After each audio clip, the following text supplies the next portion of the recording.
everybody, it's me, Andrew. Get out into nature and tune in for yourself. Resonate with the Earth's electromagnetic field via 432 Hertz, the universal frequency. So today, I'm gonna get into some oneness, non-dualism, and bringing down conceptions, thinning out your conceptual reality, cleansing in that sense, and also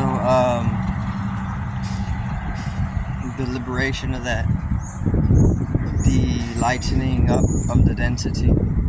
Right, so let's get into this.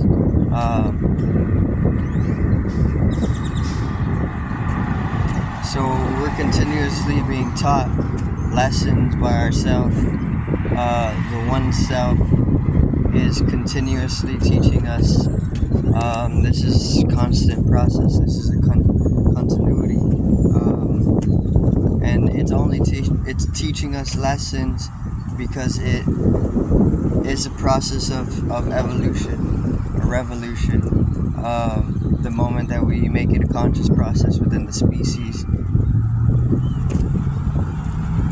it becomes a revolutionary process, right?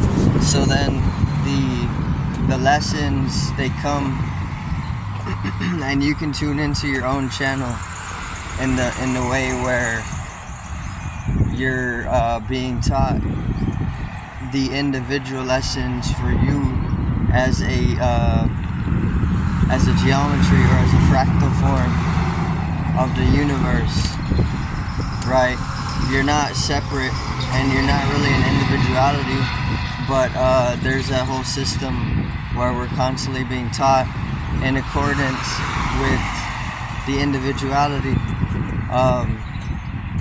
So tuning into what you're being taught is important because it deepens the self-reflection, and that teaching is that's a teaching in itself, amongst many of the teachings which are just being transmitted to you from the source,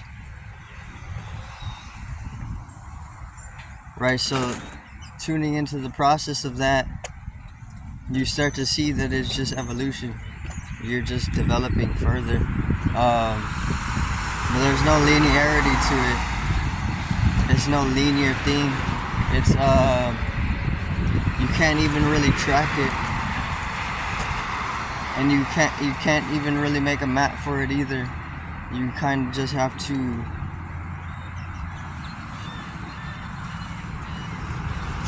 reflect upon it, upon the process of that.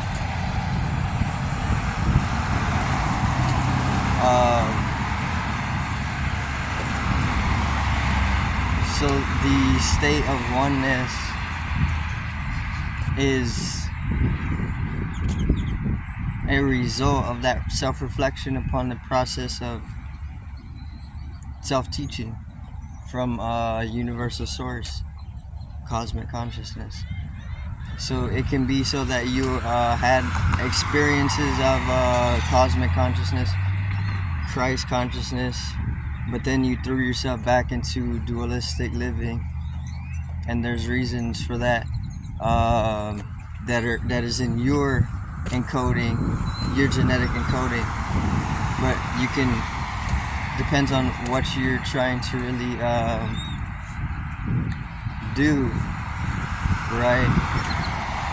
Because you can change your genetic coding,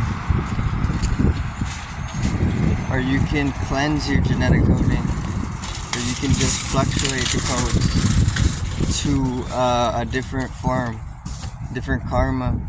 Different bodies take their structure when you start playing on the genetic level, right? Which is all just within. It's also synonymous with the process of being able to liberate yourself from lower densities or forms that could be entangling, right? So the process of learning all the various different lessons that are being taught to you subconsciously can be made conscious the moment that you begin the integration to make it more conscious. Is the moment that self-reflection is also deepening, and the moment that you self-reflect upon yourself, the dualistic way starts to become more of a holistic way, right? Which is pretty much just being whole, non-duality, and then obviously from non-duality you can continue going into it. A lot of people aren't able to sustain the non-dualistic way of life because they're not willing to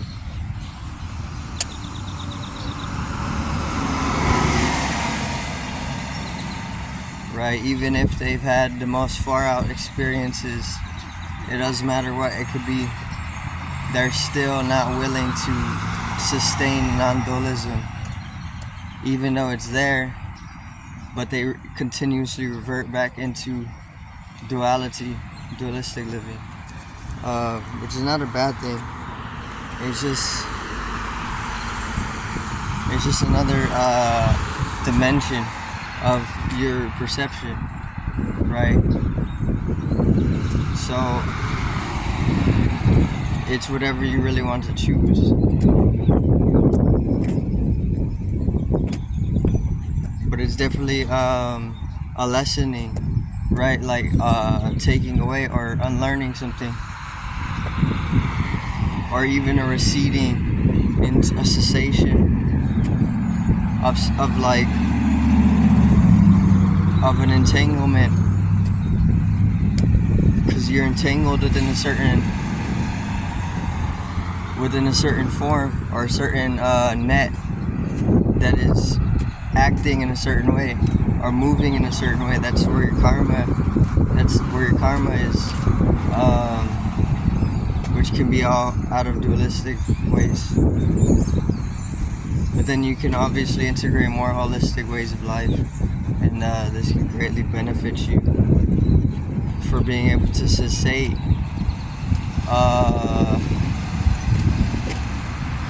over petrified forms, which is just more dense forms. And then obviously this is the lightening, where you become more light. I guess you call that enlightenment as well, because it leads to that liberated state. The moment that you're able to reach a certain point of that higher density, or degree of that higher density.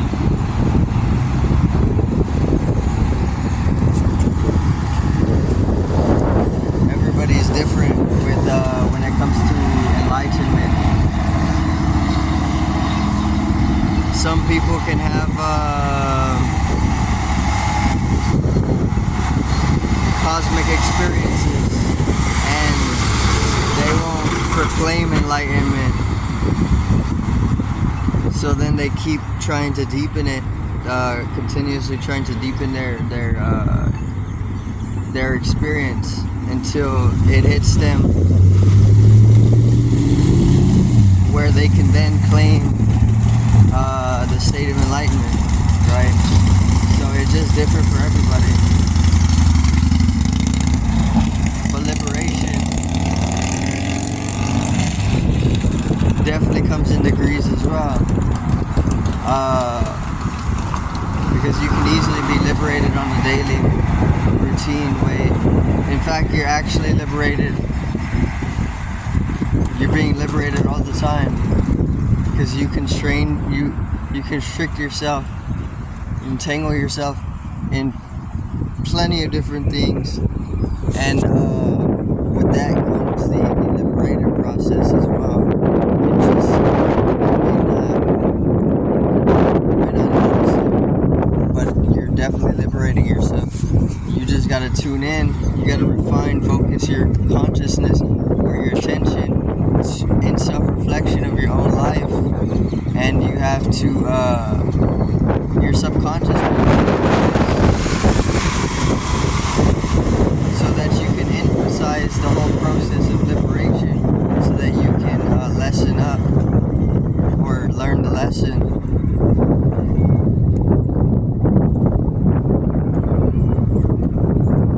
Right, so the subconscious will send you through various different processes,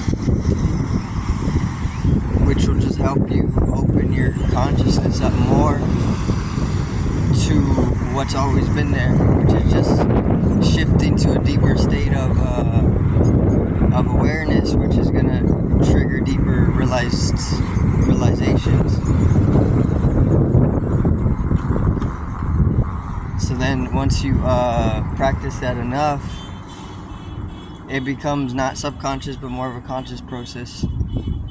And then you just start kind of oscillating in the many different degrees of the many different aspects of transience, which is important for being able to develop higher bodies, higher planes into your perception of life. And then this easily shifts your everyday consciousness. And then once it becomes a shift of everyday consciousness, then you've obviously made a transformation, which is simple. You're no longer caught in like what you were estranged by or enstrangled by mundane life, but you can use that as manure for the flowers, the inner space to blossom.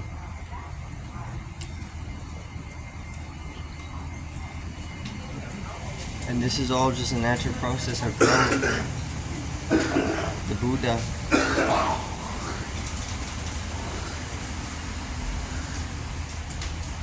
will always tell you that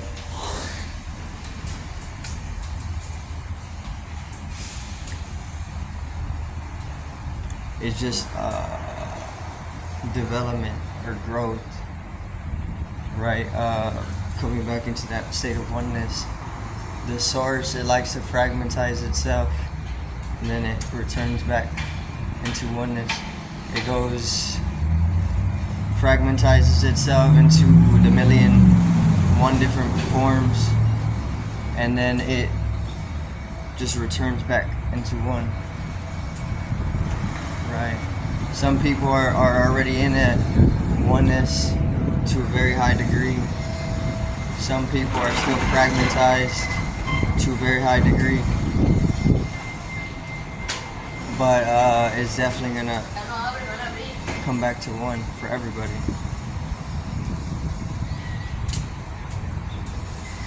Yeah, but I do thank everything.